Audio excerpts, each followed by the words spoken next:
The former Deputy National Publicity Secretary of the All Progressive Congress, dey go by the name Timi Frank, he don sama accuse give the Minister of the Federal Capital Territory wey dey go by the name Wike. He say Oga Wike now dey plan to block the federal allocations to the Rivers State 22 local government council sake of the recent local government elections. No be small matter, my good people. Now, to which level, to which extent wey this man go because of say him and Oga Fubara, wey be the Rivers State governor, dey get political beef. Now, for inside one statement wey dey issued for inside Abuja on Sunday, wey be the 6th day of October for inside this year 2024. Now, when Oga Frank come dey yarn say Oga Wike dey plan to go secure a court injunction to stop monthly allocations, and im dey claim say the elections dey violate court order. And according to how Oga Frank take yarn am for inside this statement, he say like this now Wike dey put the finishing touches to plans to secure a kangaroo court order to stop monthly funds allocation to local government councils for inside Rivers State, and this movement must not be allowed to happen.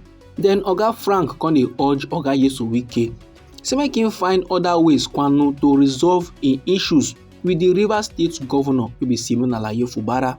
And no be lie, my good person, you see this move, so this thing wey Wike now dey try accomplish, this na act of wickedness and is undemocratic. E no get anyhow wey person want to defend this kind level. And as the matter e don be like this, so somebody now need to carry Wike sit down, then tell am one or two things or restrain the man, because in action nowadays, the things and things wey im dey initiate, last if care is not taken, e go hurt Rivers State and e go hurt we country Nigeria. Then after every Oga Frank come still dey call on the President of the Federal Republic of Nigeria, wey be President Bola Ahmed Tinubu, say make him prevent Wike from initiating actions wey go harm democratic institutions for inside Rivers State, and drawing parallels from former President Olusegun Obasanjo's move to withhold funds from Lagos councils during the governorship of Tinubu. And after Oga Frank don send message to our President Bola Ahmed Tinubu, he come dey address the judiciary. He come dey urge the judges make dem no entertain wetin im dey describe as frivolous prayers from the allies of Wike, and he come say the sama warning say the involvement of the court if fit reverse the democratic progress of a country Nigeria. He say any actions wey dey capable of bringing katakata to our democracy for inside we country Nigeria, similar to the ongoing scenarios for inside the Southwest African states, it must be avoided 100%. No be small matter like this, so my good people. You see the former APC Deputy National Publicity Secretary, wey be Timi Frank, he don draw ear now give our President Bola Ahmed Tinubu. He don still draw ear give the judges. He don still draw ear give the Minister of the Federal Capital Territory himself, wey be Wike, because this thing wey dey do so, e no make sense at all. He now wey be Timi Frank, he constantly criticize the police for allegedly taking side with the APC in the state political dispute, and he can encourage the Rivers State people so make dem resist any attempt to hinder the democratic progress. He constantly congratulate the residents, the Rivers State people, for successfully electing their local government representatives, and he constantly encourage them so make dem continue to dey support Governor Fubara despite the political oppositions. Now make I yarn you legit, my good people.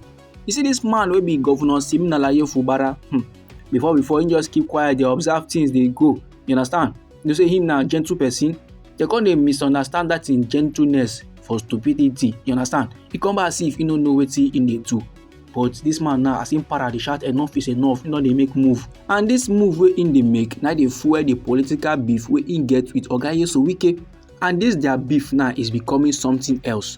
As I'm talking to you right now, my good people, reports don reach our table say the H0T National Congress worldwide, they don dey urge the President of the Federal Republic of Nigeria, wey be Asiwaju Bola Ahmed Tinubu, say make him pay close attention, make him observe, make him put ear down to the political development for inside Rivers State to avert, to divert, to stop a breakdown of law and order.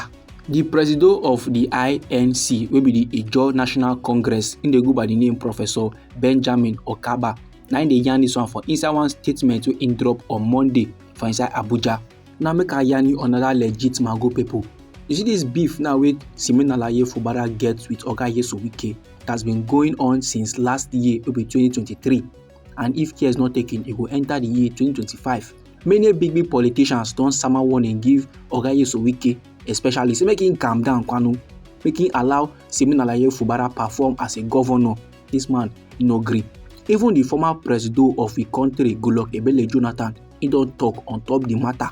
He don't yarn give political actors plus security agencies and judiciary so they avoid any actions wey go lead to the escalation wey go make the political tension for inside Rivers State increase. Make dem avoid those kind of action. And he now consider yarn say the political happenings for inside Rivers State over the past few days, e don dey reach cause for serious concern for everybody, especially lovers of democracy and all actors within the peace and security sector of our nation, Nigeria.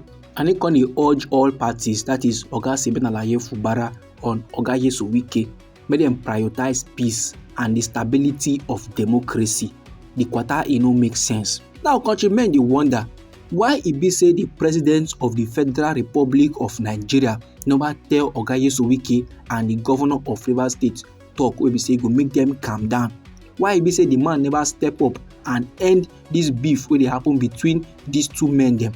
Why e be say our president just keep quiet and allow the two of them to dey battle themselves? This kind of level normal, e no make sense.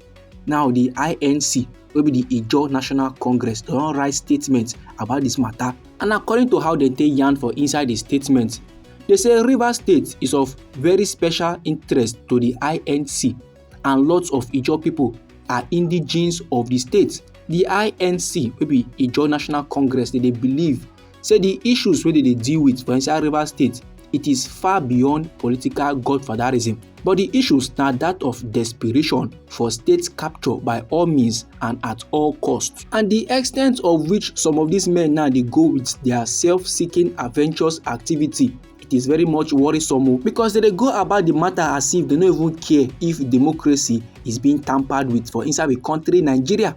Local government elections no be new thing for inside the country Nigeria.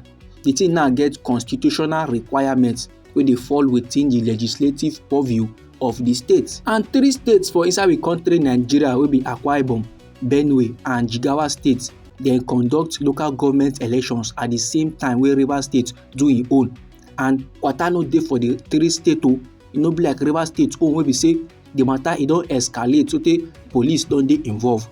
Court too e don still dey involved. The INC wey be H0T National Congress come dey ask wetin dey really dey happen. And make country people no forget say this kind thing e don happen before for inside the country Nigeria for the southwestern part between Obafemi Awolowo and Ladoke Akintola.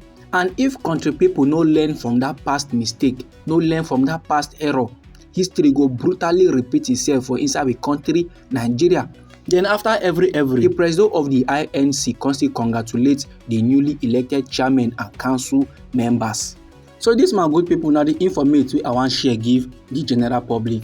Anyhow the thing be for body, feel free make a drop am inside our comment section. Now we be Anointed Lady TV. Now we dey give una legit information on the things and things wey dey sup for inside the country Nigeria.